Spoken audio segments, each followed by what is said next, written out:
Hello, Fruitport High School chemistry class. Coming at you for another little lesson with an introduction to our next day's lab. So Monday or Tuesday, whichever part of the alphabet you're in, you're going to do a lab where we test the law of conservation of mass. Now, if you remember that mass should be the same from the start to the end, but sometimes things happen that are unexpected that looks like we're violating the law of conservation of mass. So you're going to get you got this handout in class, and you can use the screen here.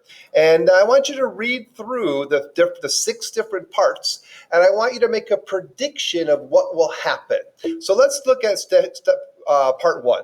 So part 1 says that you're going to determine the mass of a wad of steel wool. So you'll just take some steel wool and you'll go back and you'll weigh it.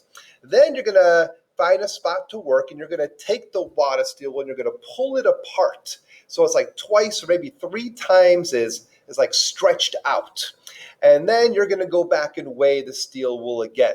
And so the question that I'm asking is stretching things out change the mass? And I would like you to make a prediction. So we got the screen right here. Do you think for part 1 the mass will increase, decrease, or stay the same? So pick one of those for that. We'll do it in Monday in class, and we'll see what happens. You can go to part 2, where we're just going to get some ice cubes, and we're going to melt them. So you're going to take a big beaker, fill it with ice. You're going to let it sit out for a little bit, maybe go to another station, come back in 5 minutes, and weigh it again. And we'll see if that beaker with the ice cubes weighs more or less or the same. But I want you to make a prediction. So please go through all 6 different experiments, read through all the bullet steps, and make a prediction.